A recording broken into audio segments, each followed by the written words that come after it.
Hi, I'm Tamara and welcome to my YouTube channel. Today, I'm going to talk to you about bipolar disorder versus narcissistic personality disorder. And we've had a couple of people in the media lately, and I just want to know, are they who they claim to be when it comes to the disorders that they've been diagnosed with?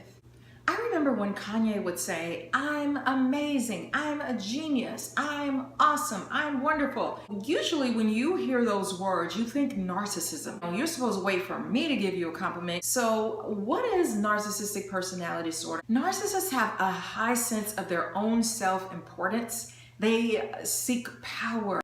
They can have a strong desire for admiration from other people, to put them on this high pedestal that's above everyone else. And they can also have a lack of empathy for other people. I can throw trash on someone else's yard, but you better not throw trash in mine. So the rules change when it comes to narcissism. It's hard for them to put themselves in the shoes of other people, but they can cry when it comes to their own personal agenda or when it comes to themselves.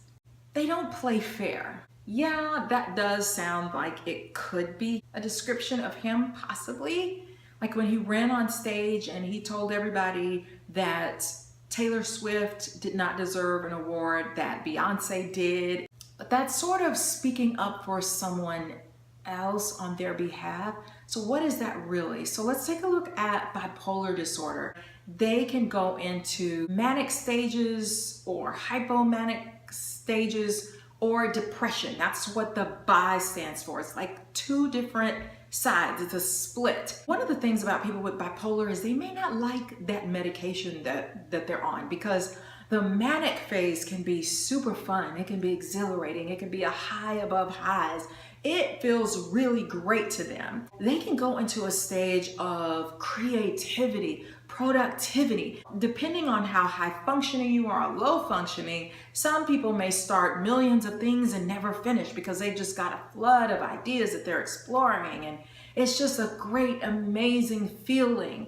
They can also go into what's called pressured speech, which is where they can't stop talking. They may talk over you, and we've seen him do that a couple of times. When he went on stage at one awards show, he got on stage and he talked and talked, and they could not shut him down. It was a timed program, but they literally could not stop him or get him off the stage because he had all these great thoughts that he wanted to share. It's like they have racing thoughts, like they can't slow it down, they can't take breaks, they've got to share it.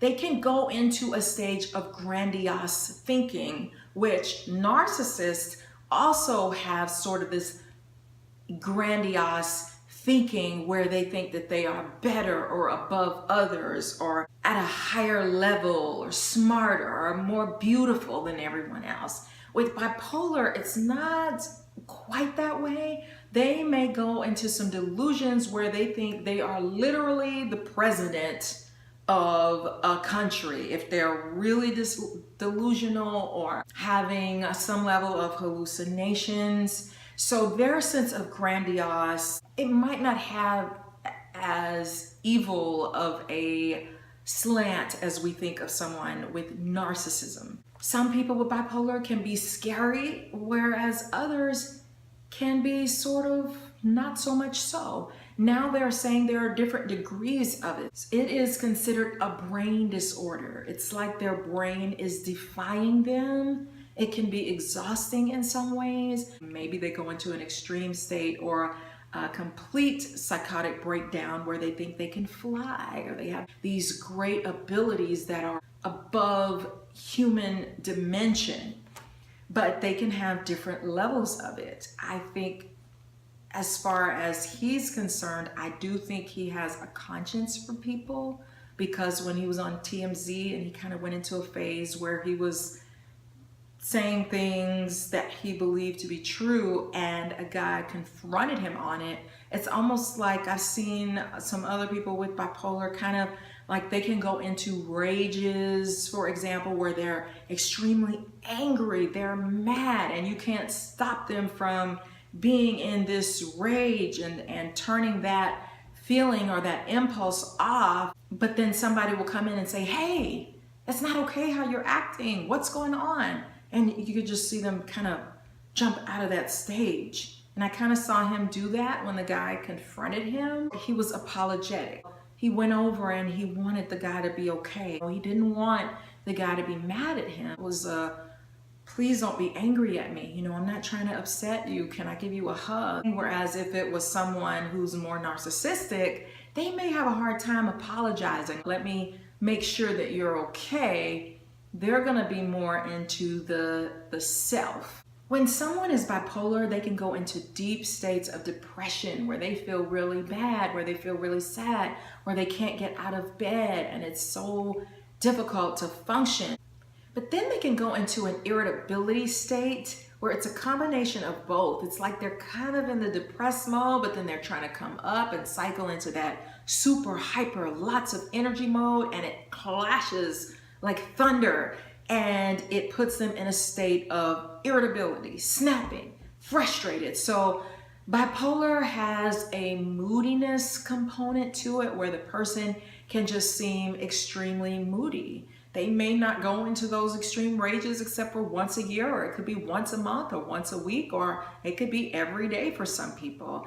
But it is their brain defying them and overtaking them. It's something that needs to be treated, but they may be given a concoction of medications to try that will not make them feel so good. And so a lot of people who are bipolar, like I remember Bobby Brown said that he was bipolar and he would self-medicate with drugs, smoking weed, doing alcohol, trying to level himself off, because I think in some ways they know that something's not quite right. So they can go into an inflated ego mode where they really truly think that they are above everyone else when it comes to talents and gifts. But again, that's the bipolar speaking. And when they're in that hypomanic state, they will do things that they won't ordinarily do if they're in another state. Like they might overspend. They may do things that's not characteristic of their personality. So I think they can be loving people. They can be very sweet. They can be very nice. It's just that when they get into different states, it can be hurtful. They could be aggressive. Just doing things that could get them into major trouble. It can get very much out of control because they can start to have some hallucinations, thinking that they're seeing things when they go into those states. They can also have difficulty with sleep because when they're depressed, they may sleep too much. When they're in the manic state, they don't sleep at all. They don't need any sleep, which is something interesting that Mariah Carey said recently in this magazine article that I bought. So in this magazine article, she talks about being diagnosed with bipolar disorder several years ago when she sort of had that breakdown, and they came out and said, it was lack of sleep, overworking, all of that, and she had taken the microphone from someone, but she never disclosed that it was bipolar disorder until recently, until this article. Now, honestly, I'm not sure that I agree with her diagnosis. I actually thought that she had narcissistic personality disorder because that was what I was seeing a lot of traits. Now, here's the interesting thing. I love Mariah Carey. I have been her biggest fan. I have absolutely adored her. I have every single CD that she ever came out with. I just love her singing voice. I love her lyrics. I think she is amazing. I think she is one of the greatest of all times. But the last few years when I've seen her in interviews, it has perplexed me because there is this sense of she does act as though she has this false belief of superiority or this grandiosity to her that is not very relatable. It's like this uncomfortableness. So I thought, well, maybe she just doesn't feel comfortable doing interviews, but it would be like, hello, everyone. I am the diva. Like, I am magnificent. I am wonderful. I'm better than honey. It's just like, where is that coming from? I was sort of definitely confused by it. Now, in this article, what's interesting is the only thing she really talks about as far as bipolar is the lack of sleep.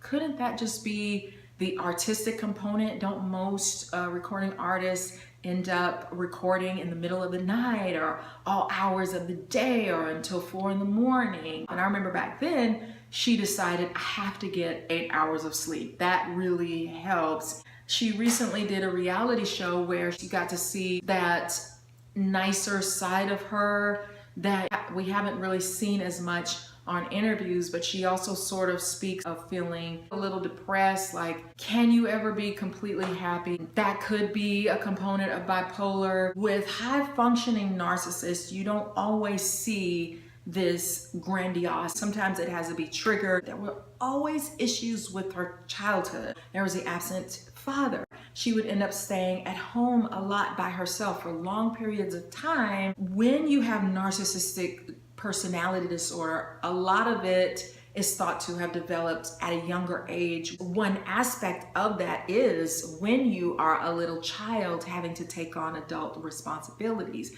become an adult too early, you have to create this grandiose sense of self in order to survive. Like, I'm bigger than what I am. I'm stronger than what I am. I can handle this. And so it can push forth many different components of the disorder because you had to be more than what you were capable of being psychologically than where you were ready to be. And so it can do a lot of psychological damage. Her sister, who's been in the media lately again, to me, she clearly shows aspects of having borderline personality disorder. She's had heavy drug use and lots of different issues and has been homeless and not had money.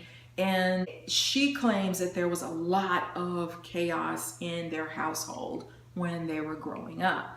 So I think Mariah shows more signs of being narcissistic.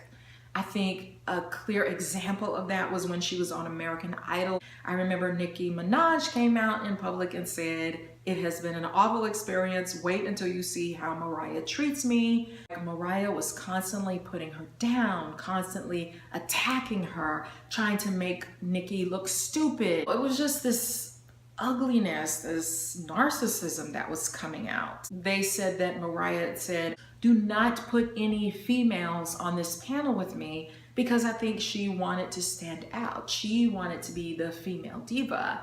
And so she saw Nicki as a huge threat to her identity. And a lot of it just did not make sense. So you can kind of go back and watch some footage of some of that. And it's like, wow, why is she attacking her? Why can't you both speak your opinions on certain people? But it was like this nasty competition.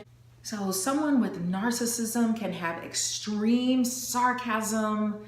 They can put people down, try to make people feel inferior to who they are. Their sarcasm can be very, very biting. You know, it's one thing to be sarcastic, but these people use sarcasm in a way that is very hurtful to other people, and it tends to be extreme. They can be biting, they can make harsh comments, they can be very difficult to get along with when it comes to the personality. It's really something that we ought to have great compassion with, but it's just hard. Please give me a thumbs up, subscribe to my channel, and thank you for watching.